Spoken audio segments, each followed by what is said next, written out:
Good day and welcome back to Elementary 72 Gaming. I'm back with another Tower of God video, and this is the spoiler-free edition. So let's talk about the episode. Now, this week's episode, I know this is quite late, and that's because I had quite a bag of mixed feelings about how they cut the content. Because I expected cuts, but I expected some of the key details to be left in. Now, I'm going to discuss the entire episode and we'll start from the start. So, talking about the whole situation with Balm and Balm and Mew Love, we saw that he got knocked very hard and that he was still playing against Mew. And one of the big things about this is that when he fought Mule the second time, he was drawing with Mule Love. Mule Love couldn't do anything about it. He was in big trouble because this regular had tied up against him. And it wasn't like he was going easy. He was using all of his tricks. He used his blue ball, he used his cutter, he used a whole lot of crazy techniques. And this is what we are supposed to see. It's supposed to show the potential of Viol. So yeah, this was one of the big letdowns in terms of the whole episode. The next thing, the Naya killing. You see, the reason why the other regulars who formed Team Sweet and Sour reacted so negatively to the way Naya was killed was it was gruesome. It was so gruesome that no matter how hard-hearted you were, you would actually feel that this here was a bit overboard. That's how it's supposed to make you feel. But instead, we got a very watered down version of Naya's death. And I can understand why they do it as an animation studio, but I still can't say that it was a good idea for them to have gone so lightly on this entire situation. Had they decided to behave a little bit different in terms of how they were doing things, it would have made things slightly different. Like, for example, if we heard Naya say you can't do this here, and then we had to listen to Lurker slowly killing her in the gruesome way that it was expressed, that everybody would have noticed it. Yes, we don't have to watch him kill her, but basically he says, aren't you already dead, aren't you already dead, come on, I've done so much. And you know, when you hear those types of things, it's going to drive you a little bit crazy. You're going to have that hatred that Wagner had. But this year was so soft and so light in comparison. Obviously, I understand why it was lighter, but I expected us to get some kind of relation to the fact that it was gruesome. I expected to see Goa Singh or one of the other girls crying or something like that from how bad that whole thing's actually ended up. Then the next thing which really throws things off balance is the way Prince and Yuan's whole situation went. So Prince, because his remote was locked in the room, if his partner died, the door would instantly lock and he would fail. So that was one of the crazy things. The other thing was with regards to Yuan isn't somebody who you can just possess as a parasite. Remember, she is one of the 10 great family descendants. If she uses her power, you can't really take over her all that easily. And that fire should burn you away. So the parasite had almost no chance of possessing her unless she was drugged in some way, which is what they did in the manhwa. And by making this parasite just instantly take over her, who has this dangerous ability so easily, it kind of makes it seem ridiculous. If that parasite could do what it did to Yua, it most probably could do the exact same thing to Viol. So it kind of made that whole situation really pointless. Had they just decided to possess Viol and win the challenge, would have been far better than the way they went about it. So yeah, that's also yet another big flaw.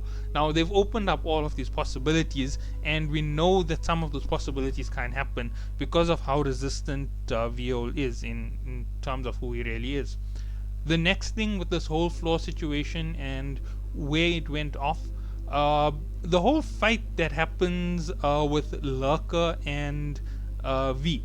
Yes, it's Yua and Lurker together, and V ends up fighting Viol.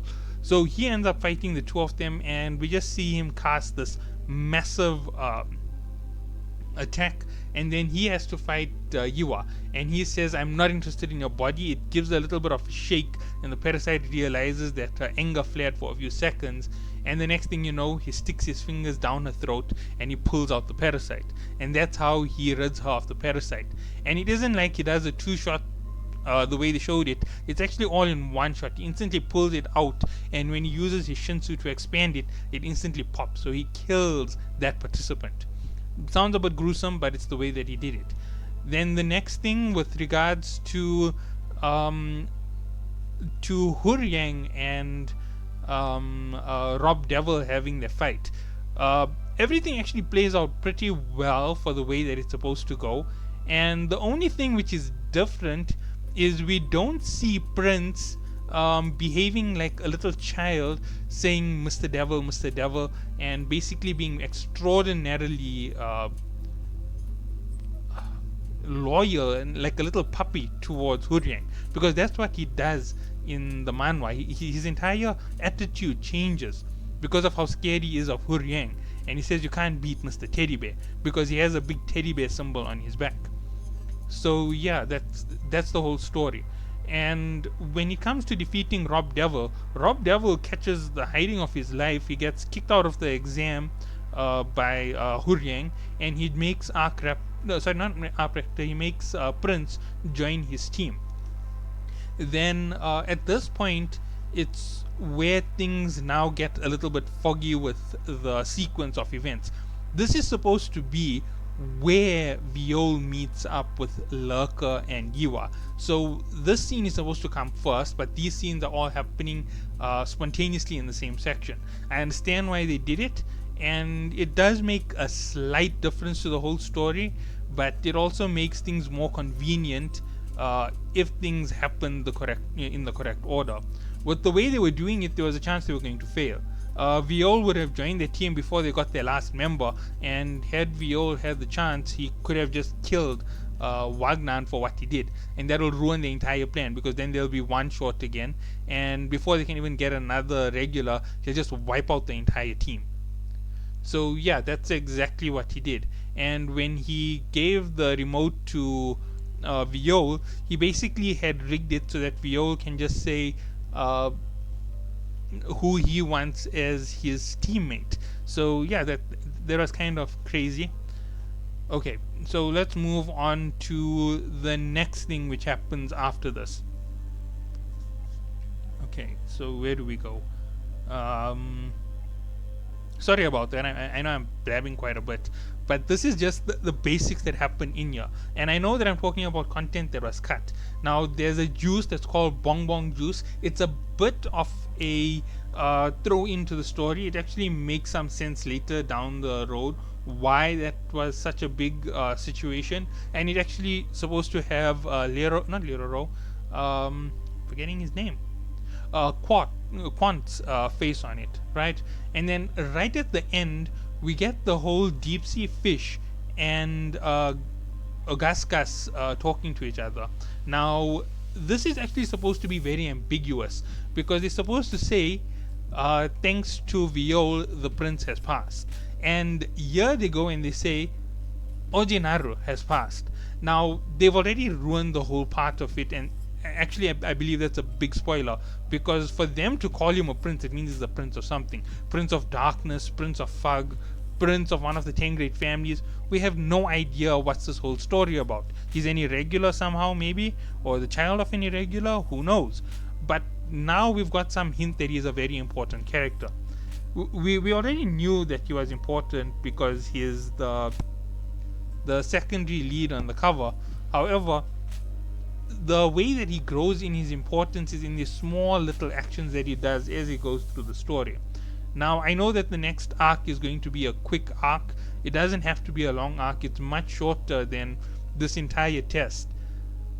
But I'm not sure on what they're going to do, because it's going to take about 4 episodes to do the whole introduction to the next situation, which I'm not going to say what it is.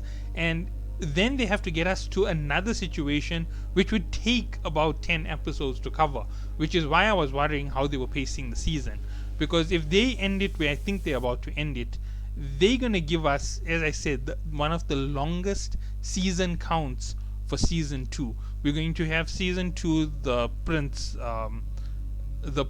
Then we're going to have season 2, the workshop arc. Then we're going to have season 2, the Hell Train first part arc. Then we're going to have season 2, the Hell Train entry arc. Then we're going to have season 2, the Hell Train second arc. Then we're going to have season 2, the Hell Train hidden floor arc. Then we're going to have season 2, the Hell Train, sorry, not hidden floor, the floor of death arc. Then we're going to have the Hell Train season 2, the hidden floor arc. Then we're going to have the Hell Train season 2, the final station arc. And if you count that, that means you're going to have 8 12 episode seasons, which is kind of crazy. I was actually expecting them to keep up with their pace from the first season, and I was actually hoping that we would actually end off with the workshop arc.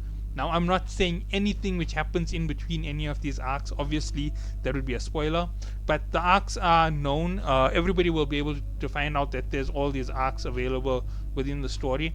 And these arcs form part of the seasons.